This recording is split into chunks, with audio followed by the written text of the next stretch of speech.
What is up, people? It's me, RarestEmerald, and I am back in Minecraft, taking on my third day where we head on to Bree. For all of you who haven't seen day 1 and day 2 yet, check out the description down below. So here we are on the Middle Earth map. We are still in the Shire and we're ready to head on. But instead of sticking on the path, straight to Brightwater, Frogmorton, Whitefurrow and Brandywine Bridge, I thought about taking a small detour to Tuckborough and then taking the straight path to the Old Forest, something I might not actually be doing in the future.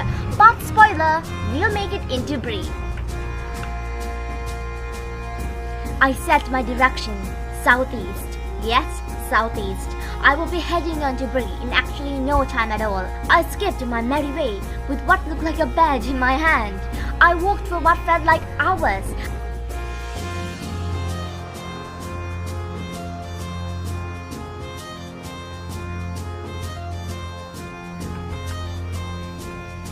I met a cool group of looking hobbits, but I had no time to chit-chat. I was starting my adventure. I passed a herd of cows, and then I came across a curious structure. It looked like a picnic table. With no time to spare, I took what I needed, what I already had safe in my pouch. Then I head on the same direction. Yes, southeast. And even though my journey had already begun, I couldn't resist the temptation to visit my hobbit friends and take some more needed rations. And I was actually glad that I stopped to visit.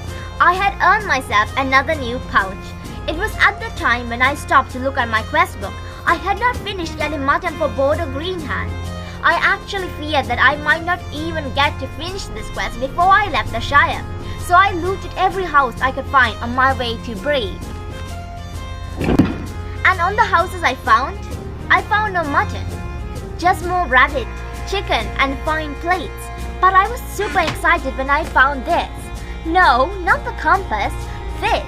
It looked like it was a smoking pipe. Maybe now I could put my pipe into use. And yes, I was definitely right. I went outside of the windmill and started to blow again. I finally realized that this was how the occasional smoke rings in the Shire were produced. Stunned with what I had found, I headed on my way. Of course, I came across a steady path, but I followed my compass, southeast. And just as I was going to exit the shade of trees, I found these interesting creatures, boars. I knew them from the wiki that you could ride them, and they were much faster than a horse. But I didn't have a saddle, so I ditched that idea for the time being. I went in again in the same southeast direction, and then I came across a few interesting stuff. I came across a hobbit with an undoable task, and I came across 2 Shire pony foals. And from a hobbit hole I found nearby, I found the rest of the mutton as well. I took a look at the map. It said that Border Greenhand was all the way out of my path.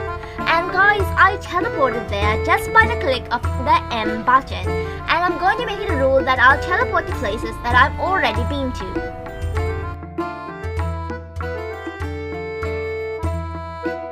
And I hope Border's happy. That mutton took quite a while to find. And so I teleported myself back to where I was, and I started to wander again, searching in new houses as I went along. I looted some houses off screen, and I looked into the map. I was so close to Tuckborough. When I moved on further, I saw a windmill, a flock of sheep, and a few hobbits, and I saw a hobbit smoking a pipe. How cool was that?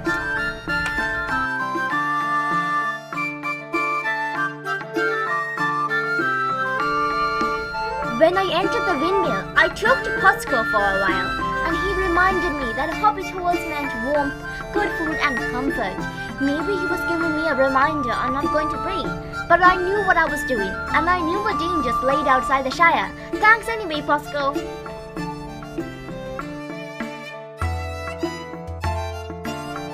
After a bit more exploring and getting stung by nettles, I found myself right at Tuckborough. All I had to do was find the path and go in the right direction.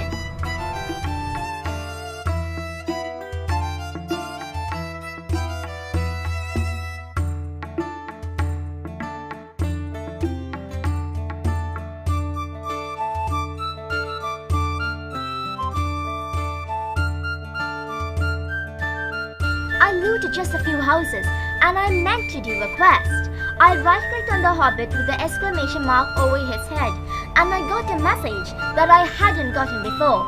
It said that I tried to attack an allied NPC, which meant I attacked the hobbits, but totally on accident. But therefore, I knew the plates were throwable, which was totally cool but slightly dangerous of course. I selected my crafting table and tried to see what the hobbit wanted, just 9 books. And it was at that exact time when I was so glad I collected books in the first place. I began walking again, my feet sore from the coarse dirt path, and when I walked quite a distance, I found these creatures, buffaloes. I had read on the wiki that I could get a great amount of beef, leather, and horns from buffaloes, and horns could be used to summon units to our aid and to make arrows without having to find flint. However, having no tools on hand, I decided to leave them behind, having no use for arrows at the moment either. So then I walked, and I walked some more. It definitely felt like hours.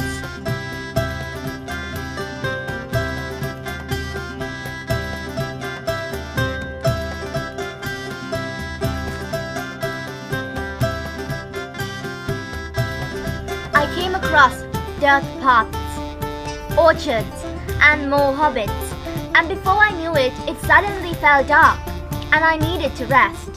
I sought shelter close to a windmill, and just as I was supping on some berries I had found earlier on in the forest, a hobbit spoke to me, telling me how bright the stars were today.